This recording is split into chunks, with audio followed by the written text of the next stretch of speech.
Hello everyone, welcome to my channel H D Orion. हम पढ़ रहे हैं accountancy for class 12 T S Grewal की टेक्स्ट बुक से 2024 edition volume 1 accounting for partnership firms, chapter 7 dissolution of a partnership firm. और इस video में हम पढ़ेंगे preparation of realisation account, partners capital accounts and cash और bank account. So let us see question number 34.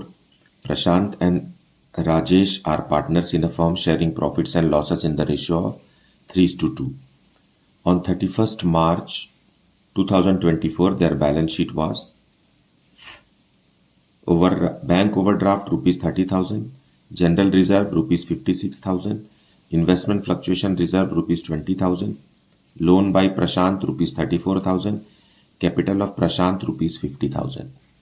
और assets के side दिया है cash in hand rupees 6,000, bank balance rupees 10,000, sundry debtors rupees 26,000, less provision for bad and doubtful debts, बाहर column में लिखेंगे 24,000,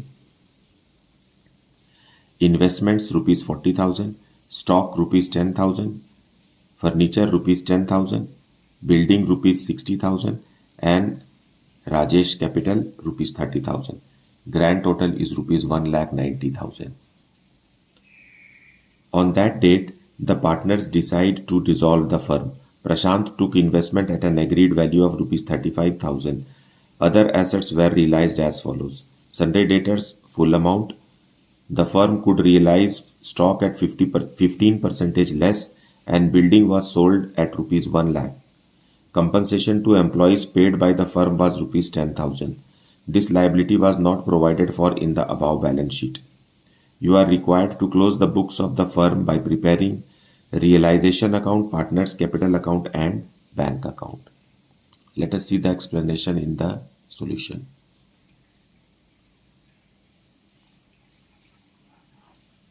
So solution 34 में assets को transfer करेंगे to sundry debtors.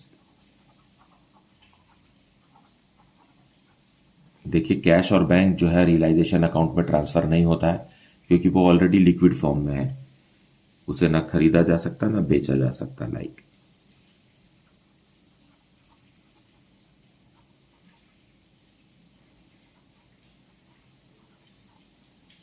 Provision for doubtful dates तुरंत लिख लीजिए, नहीं तो भूल जाएंगे आप. इन्वेस्टमेंट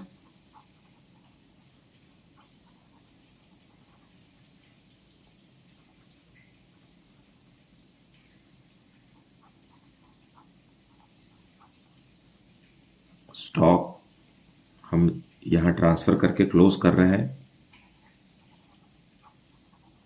सारे डेबिट बैलेंस को रियलाइजेशन अकाउंट के डेबिट में ट्रांसफर करना है.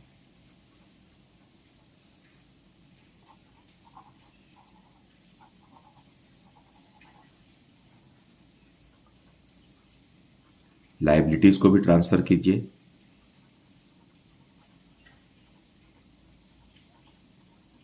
बैंक ओवरड्राफ्ट 30,000 रुपीज का है जो बैंक पे करे, फर्म पे करेगी. And by investment fluctuation reserve. Investment fluctuation reserve क्योंकि एसेट से रिलेटेड है इसलिए इससे रिलेटेड रिजर्व को भी हम यहीं ट्रांसफर करेंगे. इसका कोई पेमेंट नहीं होगा, ना इस रिजर्व का पेमेंट होगा, ना इस provision for bad and doubtful debts का होगा. देखिए ये भी डेटर से रिलेटेड है, ये रिजर्व भी इन्वेस्टमेंट से रिलेटेड है, इसलिए इन दोनों को हमने यहाँ ट्रांसफर किया है. अदरवाइज रिजर्व्स वगैरह पार्टनर्स कैपिटल अकाउंट में बढ़ता है. ठीक, अच्छा. अब क्वेश्चन में आगे लिखा हुआ है कि प्रशांत टुक ओवर इन्वेस्टमेंट. सो बाय प्रशांत कैपिटल इन्वेस्टमेंट्स. इन्वेस्टमेंट्स को वो 35,000 रुपीज में ले गया. फिर आगे लिखा हुआ है कि डेटर्स से हमें अमाउंट रियलाइज हुआ. So by bank. So all the assets are realised from the credit side of realisation account. ठीक. Debtors are all good. तो ये पूरा अमाउंट 26,000 रिसीव होगा। उसके बाद लिखा हुआ है स्टॉक को 15% लेस में हमने बेचा, तो 15% लेस करेंगे 10,000 का तो 8,500, मतलब 1,500 रुपये कम। उसके बाद है building is sold for ₹1,00,000। Building 1,00,000 rupees में बिक गई, लेकिन फर्नीचर के बारे में कुछ नहीं लिखा है। And furniture is an tangible asset, तो जितने भी टेंजिबल एसेट होते हैं उनका रियलाइजेशन वैल्यू अगर नहीं लिखा है तो वो बुक वैल्यू पर ही रियलाइज होंगे। सो फर्नीचर, ये हमको खास ध्यान रखना है क्योंकि क्वेश्चन में फर्नीचर के बारे में कुछ नहीं लिखा है और हमको फर्नीचर को रियलाइज करना होगा क्योंकि ये एक टेंजिबल एसेट है। फाइन। सो इनका ग्रैंड टोटल आएगा ₹1,44,500। सारे एसेट्स हमने रियलाइज कर दिए, 1 2 3 4 5। नाउ अब लाइबिलिटीज को पे करेंगे। Bank OD 30,000, 100%। लाइबिलिटीज को 100% ही हमें रियलाइज पेमेंट करना है। और एक कंपनसेशन है, कंपनसेशन 10,000 रुपीज का जो फर्म ने एक्सेप्ट किया है, तो 40,000 रुपीज का पेमेंट हमें करना है। अब बस ग्रैंड टोटल करिए। फाइन। इधर का ग्रैंड टोटल करेंगे, आएगा ₹2,31,500। तो हमें गेन हो गया है 45,500 का गेन हो गया है।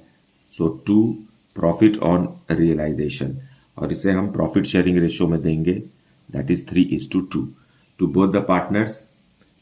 Who are the partners? Prashant and Rajesh.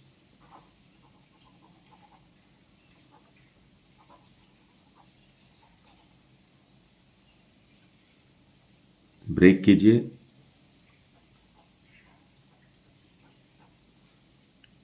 So this is realization account. So partners capital account में सबसे पहले बैलेंस ब्रॉट डाउन लिखेंगे। प्रशांत का क्रेडिट बैलेंस दिया हुआ है लाइबिलिटीज की तरफ और यह है 50,000 रुपीज का, लेकिन राजेश का जो है वो डेबिट बैलेंस दिया है। देखिए एसेट्स की तरफ दिया हुआ है ₹30,000 का।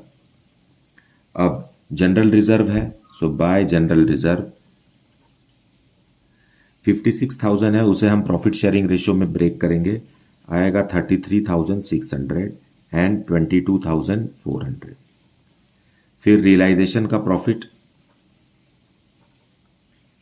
रियलाइजेशन का जो प्रॉफिट अभी हमने कैलकुलेट किया 27,300 एंड 18,200।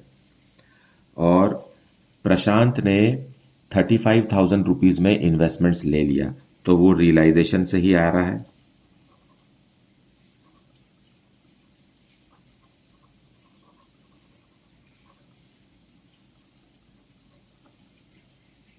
ठीक, बस इतना ही है। अब इसे ग्रैंड टोटल कीजिए। प्रशांत का ग्रैंड टोटल है 1,10,900, तो यहां बैलेंसिंग फिगर आएगा 75,900। ओके, और इसे हम लिखेंगे to bank. This is your balancing figure, क्योंकि फर्म क्लोज हो गया और पार्टनर को उसका कैपिटल वापस मिल गया। राजेश का ग्रैंड टोटल है ₹40,600 और यहां बैलेंसिंग फिगर है 10,600। अब आखिरी में बनाएंगे bank account. So to balance brought down, bank का बैलेंस है 10,000 रुपीज और टू कैश, हमारे पास नगद कैश भी है 6,000 रुपीज, उसे भी बैंक में हम ट्रांसफर कर देंगे। फिर टू रियलाइजेशन, रियलाइजेशन अकाउंट में हमने जो एसेट बेचा था उससे रियलाइज हुआ है 1,44,500। उसी तरीके से रियलाइजेशन अकाउंट में हमने जो लाइबिलिटीज पे किया था तो वो कैश आउट होगा बाय रियलाइजेशन। 40,000 रुपीज़ के लाइबिलिटीज़ को पेमेंट किया गया था। लेकिन प्रशांत का लोन भी है हमारे पास, बाय प्रशांत लोन, जो कि एक पार्टनर है, 34,000। उसे हमें लोन को, पार्टनर के लोन को कभी भी हमें कैपिटल अकाउंट में ट्रांसफ़र नहीं करना है, उसे बैंक अकाउंट से ही पेमेंट करना है। सो ये यहीं पर आएगा।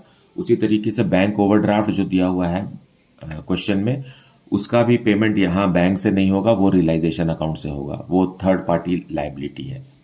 ठीक, अब कैपिटल का पेमेंट हुआ है वो लिख देते हैं, प्रशांत एंड राजेश।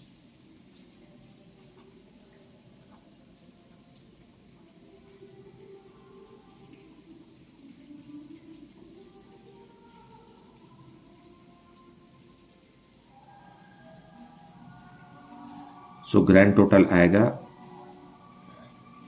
1,60,500। सो इस तरीके से जितने भी अकाउंट खुले थे जो कि बैलेंस शीट में दिखाई दे रहे थे, उसे हमने डेबिट क्रेडिट करके क्लोज कर दिया। और अब बैंक में भी कोई भी अमाउंट बचा नहीं है, देखिए ना, कोई बैलेंस क्लोज डाउन जो है वो नहीं है। तो as a result now the firm is wound up.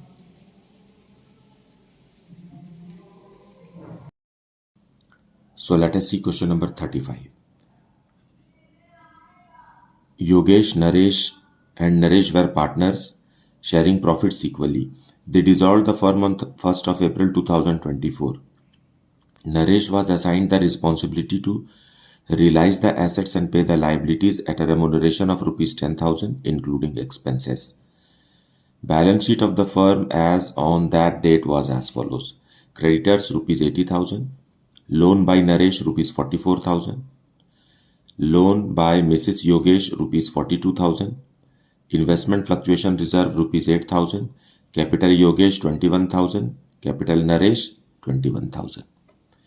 Assets के साइड दिया हुआ है, cash at bank, cash and bank rupees 6,000, investments rupees 30,000, debtors rupees 73,400, less provision rupees 4,000, in the outer column 69,400, and advertisement suspense rupees 1,10,600. Grand total is rupees 2,16,000. आगे question में लिखा हुआ है, the firm was dissolved on the following terms. Yogesh was to pay his wife's loan, debtors realized rupees 60,060. Naresh was to take investments at an agreed value of rupees 26,000.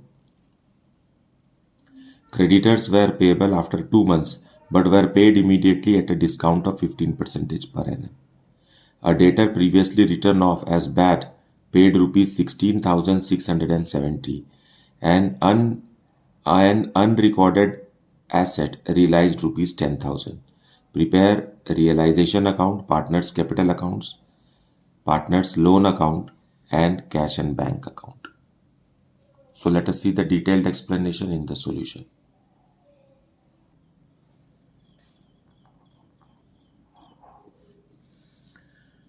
So solution 35 में सबसे पहले हम assets और outside liability को transfer करेंगे। Assets में है हमारे पास investments,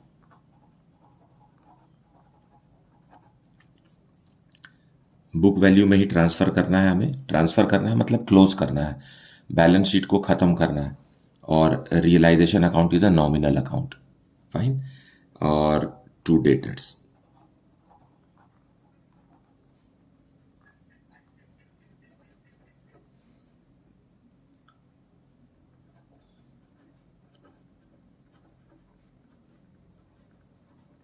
provision for doubtful debts है 4,000 रुपीज़ का, ये लाइबिलिटी ही होता है, बाय क्रेडिटर्स। नाउ इतने ही लाइबिलिटीज हैं हमारे पास।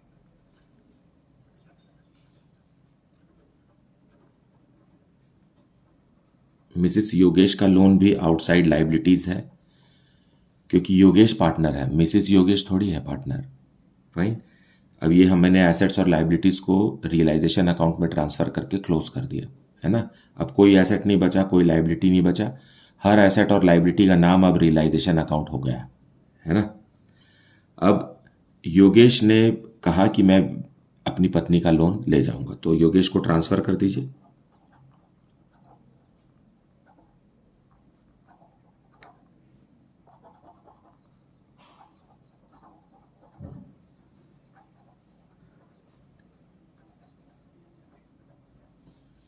सो मिसेस योगेश का लोन हमने योगेश के कैपिटल अकाउंट में ट्रांसफर कर दिया। फिर आगे लिखा हुआ है एक जगह, नरेश, पॉइंट सी में देखिए लिखा है, Naresh was to take investments at an agreed value of ₹26,000। So investments को नरेश क्रेडिट साइड से लेकर के जाएंगे। तो Naresh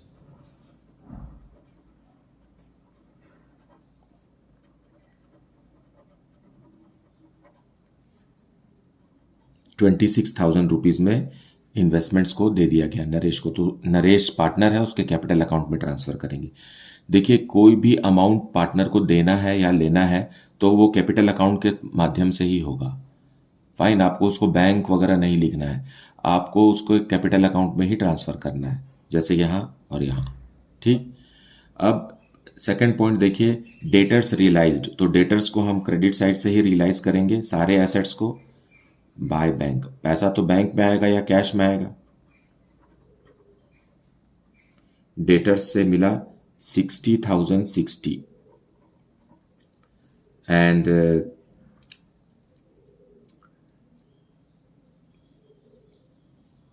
debtors previously written off, point E में देखिए लिखा है, debtors previously written off as bad paid ₹16,670।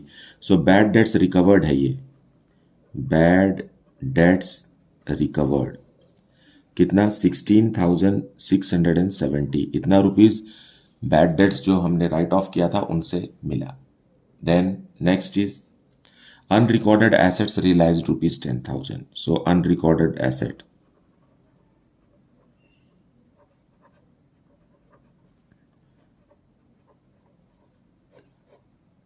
बस इतना ही रियलाइज हुआ है, और इनको आप ऐड करेंगे तो आएगा 86,730।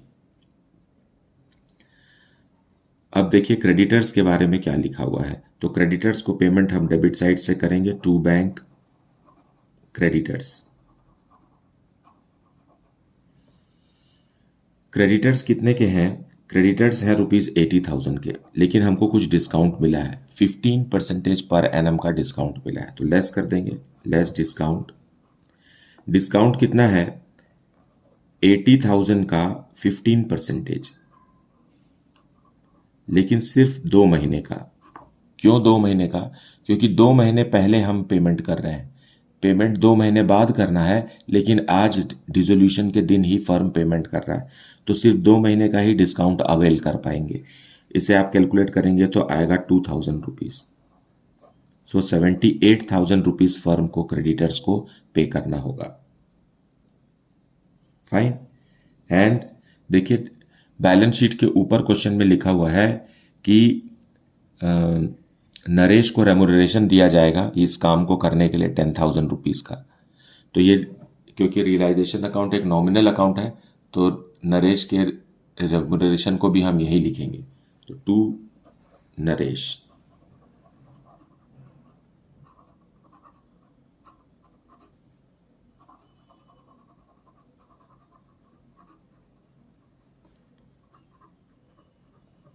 Remuneration of ₹10,000। बस अब आगे आपको और कुछ नहीं करना है, सिर्फ प्रॉफिट और लॉस कैलकुलेट करना है। तो let us close this.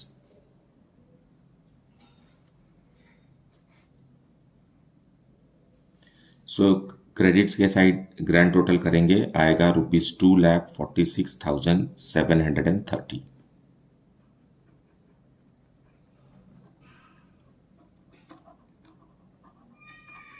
Balancing figure आया ₹13,330, और इसे हम इक्वली दे देंगे 1:1 में दोनों पार्टनर्स को, और पार्टनर्स हैं Yogesh and Naresh.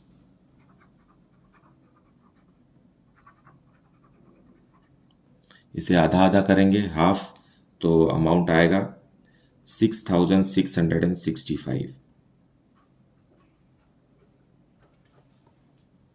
So this way realization account is to be prepared.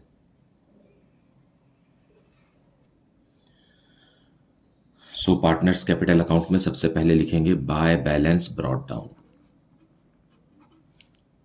जो बैलेंस शीट में अमाउंट दिया है 21,000 ईच। देन रियलाइजेशन अकाउंट,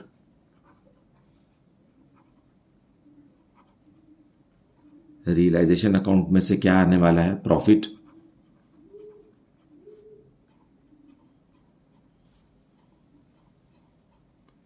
और रेम्यूनरेशन,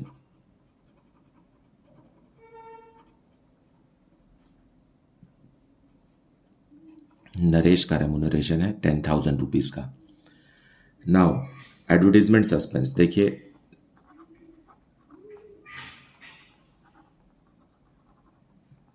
आधा आधा दे दीजिए, इक्वल प्रॉफिट शेयरिंग रेशियो 1:1 है। और रियलाइजेशन अकाउंट से इन्वेस्टमेंट्स, कौन ले गया इन्वेस्टमेंट? नरेश। बस इतना ही है। अब हम इसे क्लोज करेंगे। क्लोज करेंगे तो योगेश को ग्रैंड टोटल कीजिए, आ गया ₹69,665। तो यहां बैलेंसिंग फिगर आएगा ₹14,365 टू बैंक। मतलब पार्टनर योगेश को उसका कैपिटल का पैसा वापस मिल गया। फाइन। अब नरेश को जब क्लोज कर रहे हैं तो देखिए, नरेश में क्रेडिट के साइड ज़्यादा है और डेबिट के साइड ज़्यादा है और क्रेडिट के तरफ कम है। फाइन। इसका मतलब यह है कि नरेश को अमाउंट लाना पड़ेगा यहाँ, लेकिन नरेश का एक लोन भी है।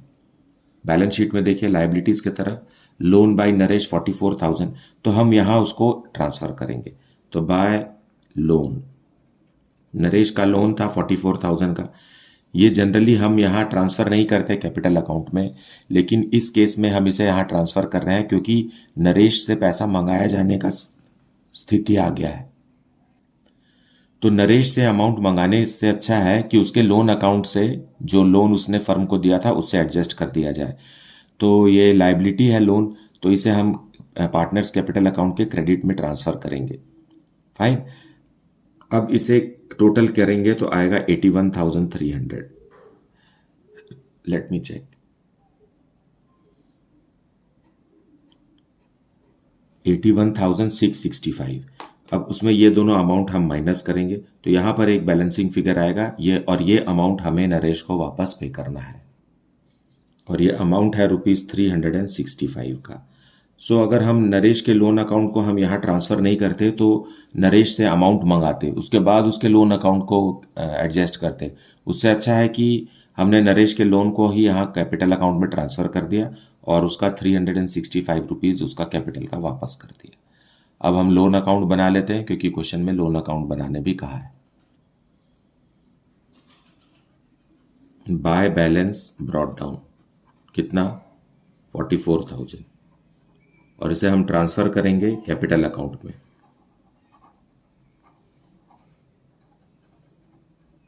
सो ये ट्रांसफ़र होके यहाँ चला गया। Fine.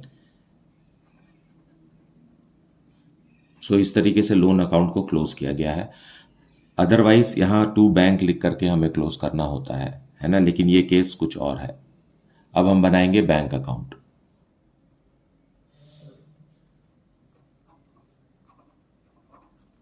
To balance brought down, 6,000 rupees जो बैलेंस शीट में दिया हुआ है वो, और रियलाइजेशन से हमें क्या मिला? टू रियलाइजेशन, जो एसेट्स हमने बेचा उसका अमाउंट मिला 86,730, और लाइबिलिटीज़ को पेमेंट किया तो क्रेडिट साइड से पेमेंट हुआ है 78,000 रुपीज़ का, और पार्टनर्स के कैपिटल का तो by capital accounts of Yogesh and Naresh. Yogesh को फर्म ने वापस दिया ₹14,365 और नरेश को 365, मतलब 14,730 रुपीज़ पार्टनर्स का कैपिटल वापस किया गया। नाउ ग्रैंड टोटल लगाइए, आएगा 92,730। सो अब बैंक में भी कोई भी क्लोजिंग बैलेंस अमाउंट नहीं है। Firm is now wound up, firm का समापन कर दिया गया है। मुझे उम्मीद है कि आपने वीडियो को अच्छे से देखा है और एक्सप्लेनेशन को भी अच्छे से सुना है। आप एक्सप्लेनेशन को स्किप मत कीजिए क्योंकि बहुत सारे इन्फॉर्मेशन और बहुत सारे डिटेल्स आपके साथ शेयर किए जाते हैं। अपने फ्रेंड्स को भी इस चैनल के बारे में बताइए ताकि वो भी अच्छे से पढ़ाई कर सकें। आपको ये वीडियो कैसा लगता है और आप किस शहर से इस वीडियो को देख रहे हैं, please comment this in the comment section. अगर कुछ डाउट है तो वो भी आप कमेंट सेक्शन में लिखिए। Thank you so much for liking, subscribing and sharing this channel. Thank you so much for watching this video.